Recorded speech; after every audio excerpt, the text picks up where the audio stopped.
Quizá lo más importante es aprender a prever las dificultades. Rita Noriega, directora de fotografía de proyectos como Cerdita, La Ermita y El Cuarto Pasajero. Fui encontrando el camino, pero de una manera más orgánica y menos racional. Trabajando en series como El Ministerio del Tiempo y Nacho. Muy importante ser conscientes de que somos jefes de equipo y como jefes de equipo tenemos que hacer un esfuerzo grande por trasladar la información de manera adecuada.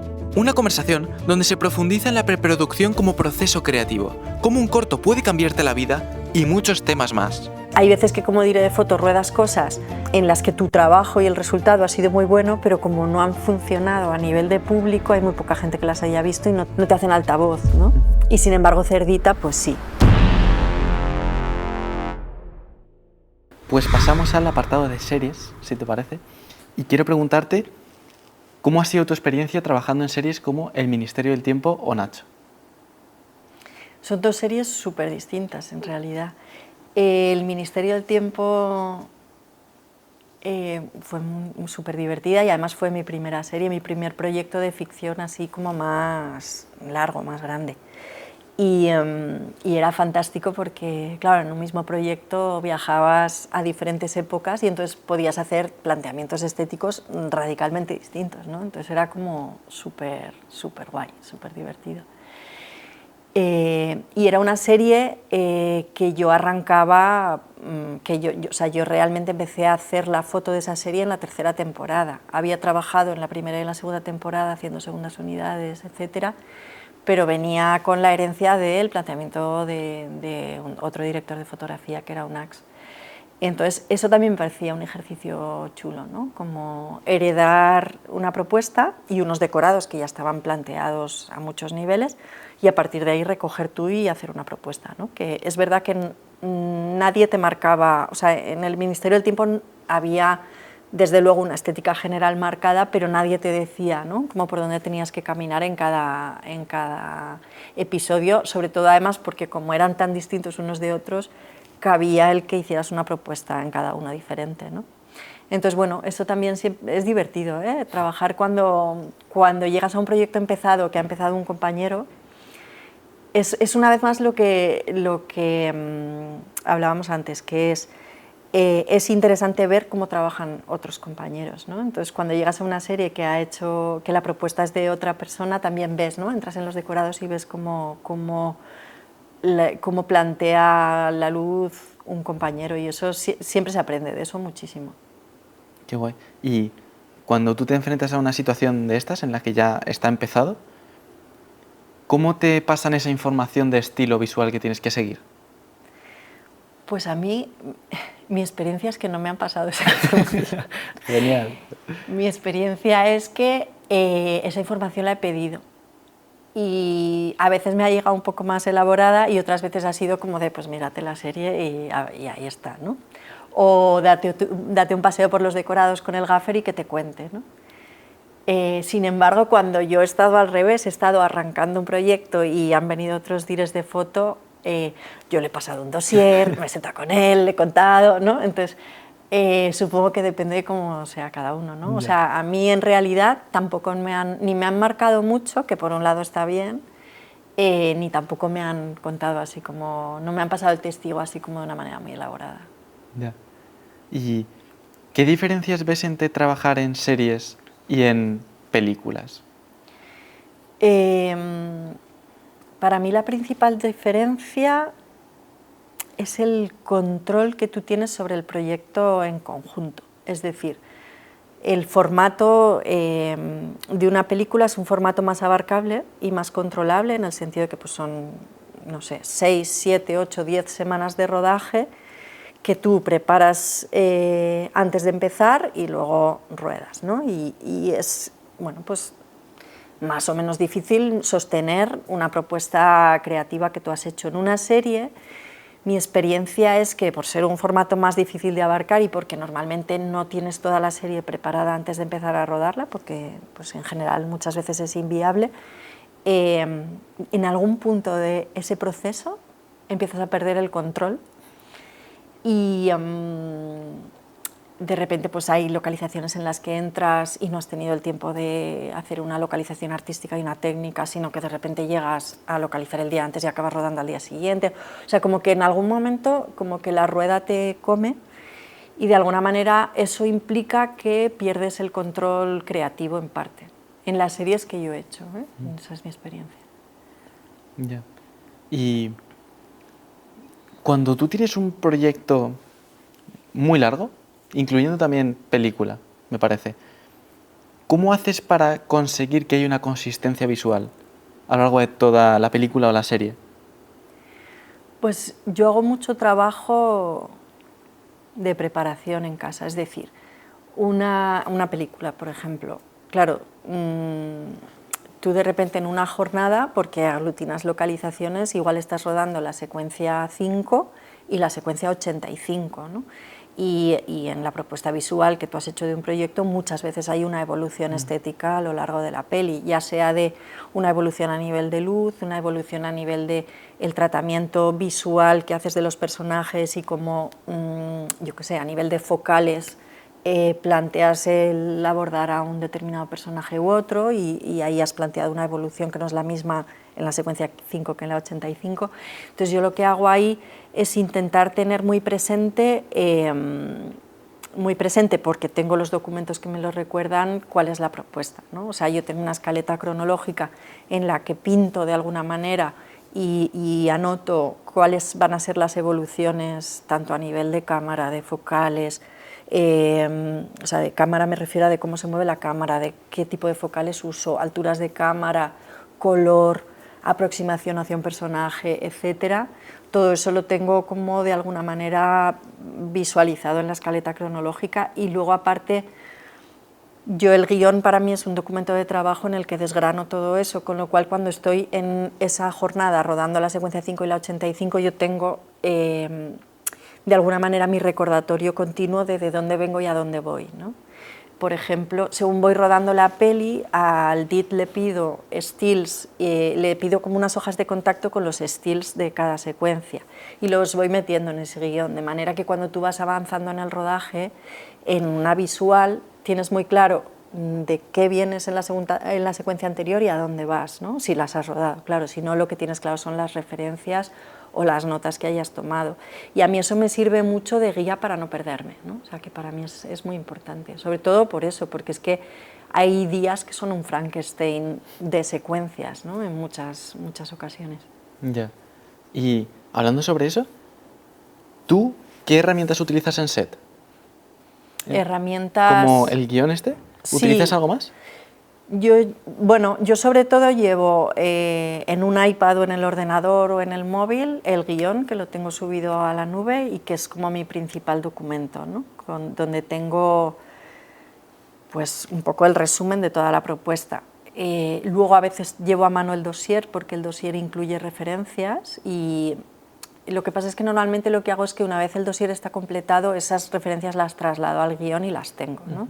A veces son referencias de color, a veces son stills de la secuencia anterior, etcétera, pero ese documento y luego herramientas más allá de eso, mi visor que llevo en el móvil, algunas veces llevamos visor físico, quiere decir visor con óptica fija, pero cada vez más funciono más con el visor del móvil y poco más, y mi fotómetro.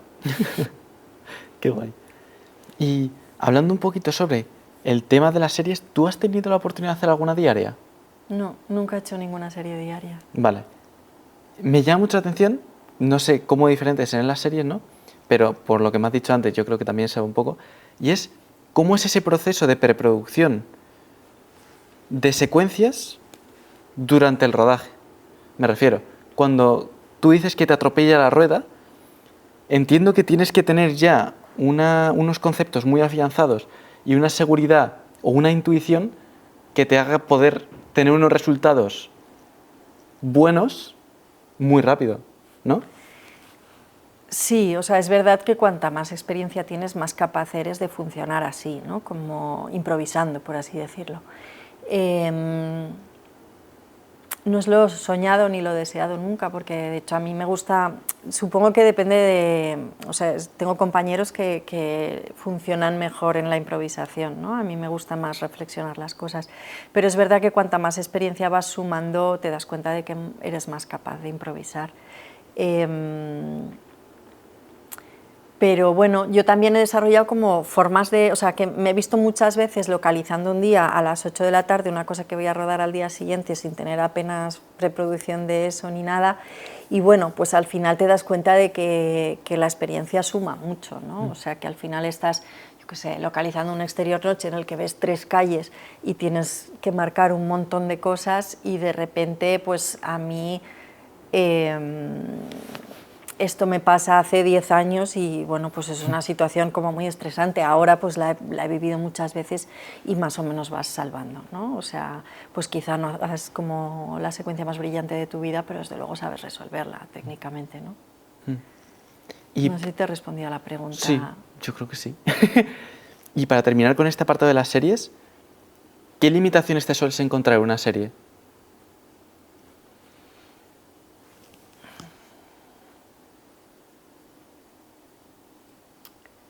Limitaciones con respecto a una película, por ejemplo.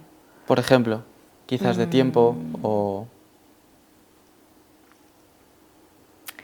Sí que es verdad que en una serie normalmente tienes más páginas de guión que rodar al día, no en todas. Es verdad que yo las series que he hecho he tenido suerte y no han sido series excesivamente apretadas en cuanto a plan de rodaje, o sea que yo no tengo la sensación de que haya tenido que correr muchísimo más en las series que en las películas que he hecho.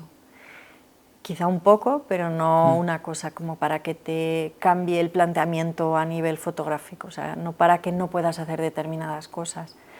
Limitaciones en las series, pues no sabría decirte, es que yo tengo la sensación, o sea, para mí es un poco lo mismo rodar una serie y una película, o sea, yo creo que por los proyectos que he hecho no ha habido una gran diferencia entre que fuera una serie o una película, más allá de que el proyecto es más fácil o menos de abarcar, ¿no? Que tienes mayor o menor control.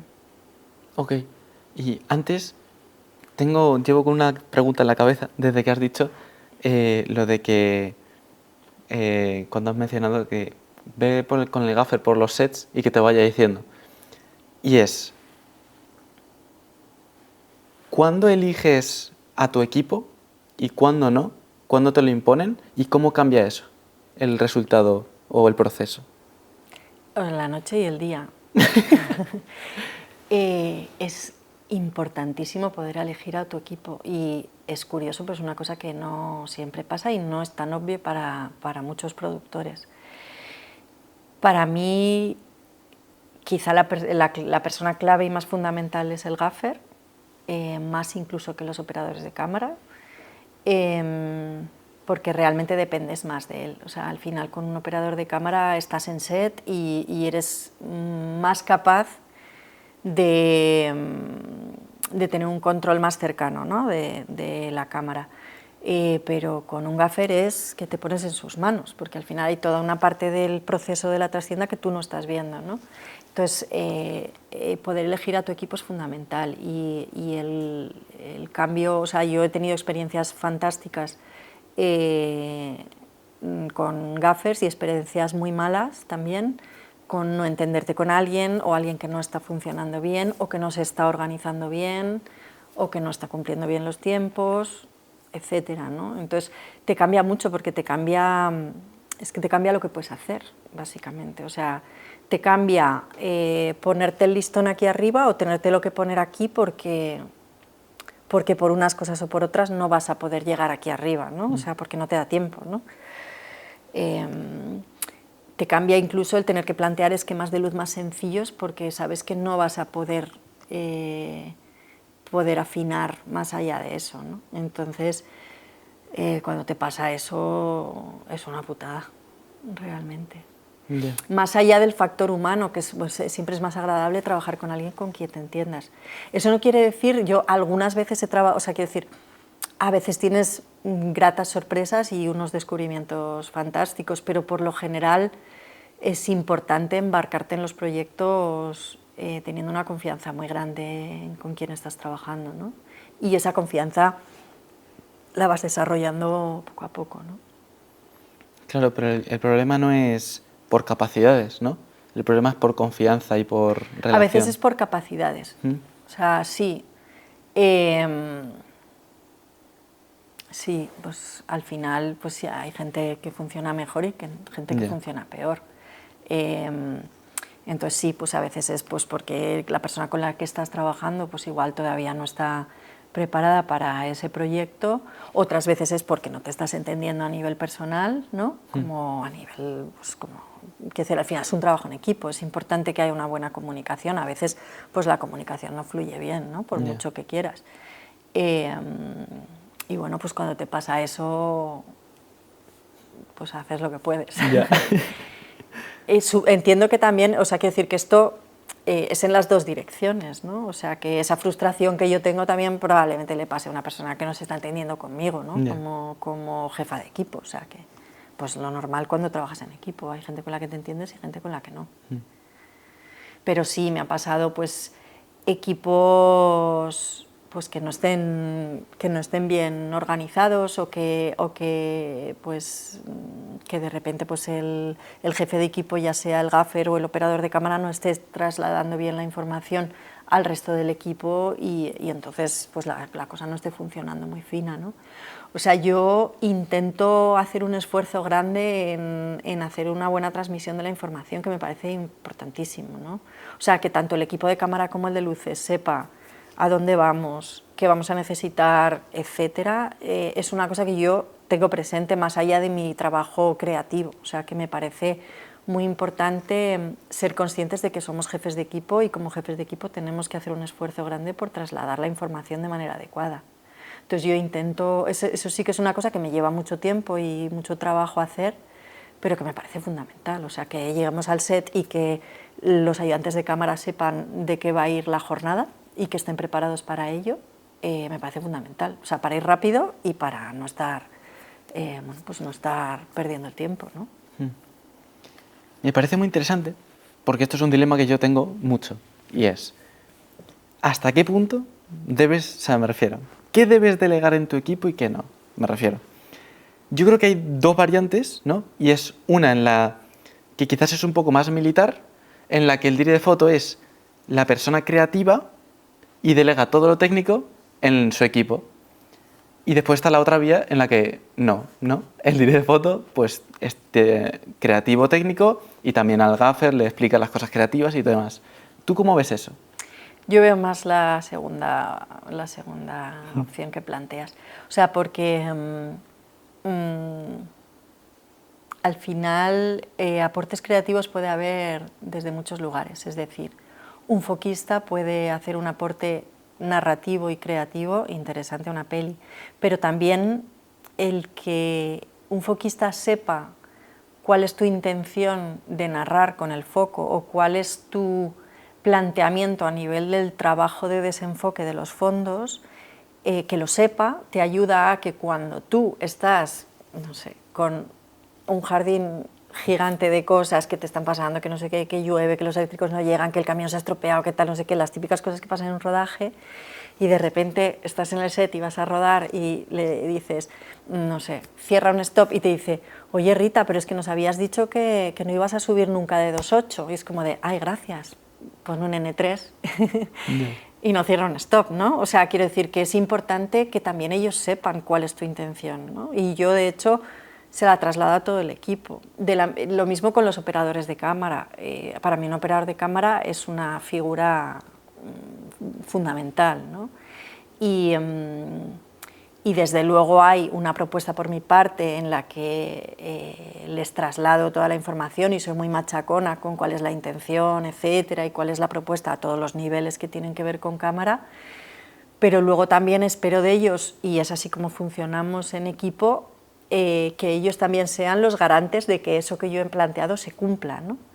Por lo que te digo, porque a veces yo estoy, no sé, luchando por que alguna cosa de luz está fallando o lo que sea, o estás como súper ocupado con no sé qué, y de repente pues yo qué sé, tu operador de cámara te recuerda que es la secuencia 5 y tú habías planteado que a este personaje en la secuencia 5, o sea, al principio de la peli ibas a trabajar siempre como por debajo de la mirada de los ojos porque querías, no sé, ¿no? Como que el planteamiento era una aproximación más de otro tipo, tal. Entonces, que ellos tengan el pulso de lo que tú has planteado es muy importante también como para que sean garantes de que eso se cumpla en el fragor de la batalla, ¿no? Qué bueno. Entonces, para mí eso es súper importante. Y con los gaffers yo estoy aprendiendo a delegar. Me lo he propuesto en el siguiente proyecto, decir, una luz suave que venga a un 2.8 de diafragma por aquí y ya está, y no decir nada más, ¿no? Yo normalmente en mis esquemas de luz dibujo hasta las banderas que voy a poner para cortar un aparato. Pero veo que muchos de mis compañeros no lo hacen y me parece súper guay no tener que hacerlo, ¿no? Entonces, mi propuesta vital para el siguiente proyecto es tener una conversación menos a nivel técnico y más a nivel creativo con mi gaffer, que además es maravilloso el que voy a llevar y vamos, confío plenamente en que lo va a entender, y no irme tanto a lo concreto y la técnica, ¿no? Porque me parece, primero, bueno, pues me apetece probarlo y por otro, que también, bueno, pues de alguna manera aligera la carga de trabajo y te permite pues centrarte más en lo importante. Totalmente. Pues mucha suerte, la verdad. Ya os contaré.